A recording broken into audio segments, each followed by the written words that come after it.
ဒီနေ့ကျွန်တော်ဖတ်ပြပေးမယ့်စာအုပ်ကတော့လုံထားထားရေးသားတဲ့တန်မိုးရှိတဲ့ဘဝစာအုပ်ထဲကကုသိုလ်စိတ်ဖြင့်နေထိုင်ခြင်းဆိုတဲ့အကြောင်းအရာကိုဖတ်ပြပေးသွားမှာဖြစ်ပါတယ်။ကျွန်တော်တို့ဘဝမှာနေ့ရက်တိုင်းကိုတတိလက်လွတ်နဲ့အမှုမဲ့အမှတ်မဲ့ဖြတ်တန်းနေမိတတ်တာများပါတယ်။ဒီနေ့မိုးလင်းလာလိုက်ကိစ္စလိုက်ဆက်လုပ်ငန်းကိစ္စတွေကြားမှာအလုပ်တွေများရင်တနေကုန်လို့မိုးကြုတ်သွားလိုက်နဲ့အချိန်တွေကုန်သွားတာမျက်လုံးလိုက်တာတရက်တာကုန်ဆုံးသွားတိုင်းကိုယ့်ရဲ့အသက်လည်းတရက်စာကုန်သွားတာပဲဖြစ်ပါတယ်။အချိန်တိုင်းကိုတတိလက်လွတ်တာကုန်လုံးစေမယ်ဆိုရင်ကိုယ့်အသက်နဲ့ရင်းလိုက်ရတဲ့နေ့ရက်တွေမှာကိုဘာမှပြန်မရလိုက်ဘူးဆိုရင်ကိုယ့်ရဲ့ဆုံးရှုံးမှုပဲဖြစ်ပါတယ်။တစ်စက္ကန့်ဆိုရဲ့အချိန်ကလေးတွင်းမှာစိတ်ပေါင်းကတွေတသိန်းလောက်ဖြစ်ပါတယ်။ဒီနေ့ကိုစက္ကန့်လေးတွေပေါင်းများစွာနဲ့ဖွဲ့စည်းထားတာဖြစ်ပါတယ်။တတိမရှိပဲအလားပဆုံးရှုံးလိုက်ရတဲ့စက္ကန့်ပေါင်းများစွာကိုစိတ်ပေါင်းကတွေတသိန်းနဲ့မြောက်လိုက်မယ်ဆိုရင်အကုသိုလ်စိတ်ကတွေပေါင်းများစွာကိုစုဆောင်းလိုက်မိသလိုပါပဲစက္ကန့်တိုင်းကိုတတိကလေးနဲ့နေကြည့်ပါတစ်စက္ကန့်လောက်တတိလေးရှိမယ်ဆိုရင်အဲ့ဒီတစ်စက္ကန့်လေးမှာကုသိုလ်စိတ်လေးဖြစ်နေမယ်ဆိုရင်ကိုယ့်အတွက်ကုသိုလ်စိတ်ပေါင်းကတွေတသိန်းစာစုဆောင်းလိုက်မိတာဖြစ်ပါတယ်ဒါကြောင့်တစ်စက္ကန့်ဆိုရဲ့အချိန်ကလေးကိုဘာမှမဖြစ်တော့ပါဘူးလို့အထင်မသေးစေချင်ပါဘူးတစ်စက္ကန့်အတွင်းမှာဘာမဆိုဖြစ်နိုင်ပါတယ်ကိုကဒီတစ်စက္ကန့်လေးအတွင်းမှာကောင်းမှုကုသိုလ်စိတ်ကလေးဖြစ်နေအောင်စူးစမ်းနေထိုင်ကြည့်မယ်ဆိုရင်တစ်စက္ကန့်လေးတွေဟာရေစက်ကလေးတွေစုသလိုများလာတဲ့အခါကိုရရှိလိုက်တဲ့ကုသိုလ်စိတ်တွေဟာ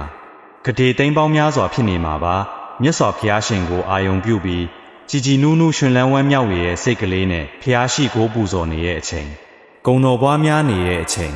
ပြိပ္ပထန်းတော်တွေရွတ်ဆိုပွားများနေတဲ့အချိန်တိုင်းဟာစက္ကန့်တိုင်း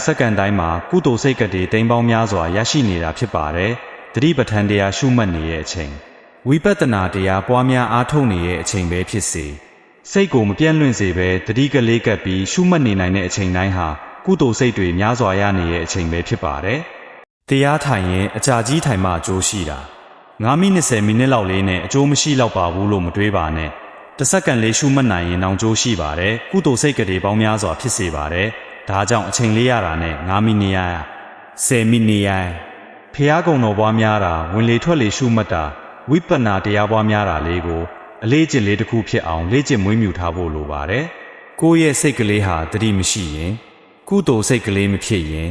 တတိလက်လွတ်နဲ့အကုသိုလ်တွေအပြောတွေအလုပ်တွေလုံနေမိတတ်ပါတယ်အတင်းဖြင်းတွေပြောနေမိတာတယောက်အပေါ်မလိုမုန်းထားဒေါသတွေပွားနေမိတာမနာလိုဝင်နိုစိတ်တွေဖြစ်နေမိတာလိုချင်လောဘတွေဖြစ်နေမိတာစိတ်တွေပြန့်လွင့်ပြီးမောဟတွေဖြစ်နေမိတာစားတဲ့အချိန်တိုင်းစက္ကန့်တိုင်းဟာအကုသိုလ်စိတ်ပေါင်းကတိသိန်းပေါင်းများစွာကိုပွားနေမိတဲ့အချိန်တွေပဲဖြစ်ပါတယ်ကိုယ့်ရဲ့စိတ်ကိုတတိလေးနဲ့မကြာစောင့်ကြည့်တတ်တဲ့အလေးကျင့်လေးလုပ်ကြည့်ပါကိုခုဘာတွေနေတာလဲဘာစိတ်ဖြစ်နေတာလဲကုသိုလ်စိတ်လားအကုသိုလ်စိတ်လားဆိုတာကိုဘာသာအတိဆုံးပဲဖြစ်ပါတယ်ကုသိုလ်စိတ်အတွေးလေးတွေဖြစ်နေရဲ့ဆိုရင်စက်တွေးပါကုသိုလ်တွေးတွေဖြစ်နေပြီဆိုရင်ချက်ချင်းရဲ့ပြစ်ဖို့ကြိုးစားပါကောင်းဆုံးစားထိုးနည်းကတော့မြတ်စွာဘုရားရှင်ရဲ့ဂုဏ်တော်တစ်ပါးကိုချက်ချင်းရွတ်ဆိုပေးလိုက်တာနဲ့ကိုရိနေရဲ့မကောင်းတဲ့အကုသိုလ်စိတ်အတွေးဟာချက်ချင်းပဲပျောက်ပြတ်သွားပါတယ်လျဟန်ကိလေသာကင်းစင်တော်မူသောမြတ်စွာဘုရားလို့မြတ်စွာဘုရားရှင်ရဲ့ဂုဏ်တော်ကိုအာယုံပြုလိုက်တဲ့စက္ကန့်ပိုင်းလေးဟာကိုယ့်ရဲ့စိတ်တဏ္ဍာမှာကုသိုလ်စိတ်ပေါင်းကတည်းတသိန်းစုဆောင်းမိလိုက်တာနဲ့ညီမျှပါတယ်ရေဆက်ကလေးတွေတစ်ဆက်ချင်းစုမိတဲ့အခါရေခွက်ကြီးတစ်ခုပြေးလာသလိုပါပဲကုသိုလ်စိတ်အတွေးလေးတွေအဆက်မပြတ်ဖြစ်နေတဲ့စက္ကန့်လေးတွေစုမိတဲ့အခါကုသိုလ်နာရီကြီးတွေဖြစ်လာပါလိမ့်မယ်အလားကအကျိုးမရှိတဲ့အကုသိုလ်အာယုံတွေနဲ့လုံးထွေးရင်တရက်ပြီးတရက်အချိန်တွေကုန်ဆုံးသွားမဲ့အစားစက္ကန့်တိုင်းတတိကလေးနဲ့နေကြည့်ပါကုသိုလ်တွေကုသိုလ်စိတ်ကလေးတွေနဲ့နေထိုင်ကြည့်ပါကိုဘဝရဲ့နေ့ရက်တိုင်းမှာစုမိတဲ့ကုသိုလ်စိတ်ပေါင်းကတိပေါင်းများစွာရရှိလာပါလိမ့်မယ်ကိုယ့်ရဲ့အသက်တရက်စာပေးလိုက်ရတာနဲ့ထိုက်တန်တဲ့ကုသိုလ်စိတ်ကလေးတွေနဲ့လဲယူကြည့်ပါကိုဘဝကအင်မတန်မှတန်မိုးထိုက်တန်လာပါလိမ့်မယ်ဗန်ထဲမှာစုဆောင်းထားတဲ့ပိုက်ဆံသိန်းပေါင်းများစွာထက်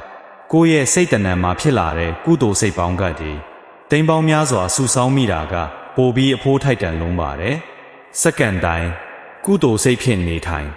နိုင်ကြပါစေ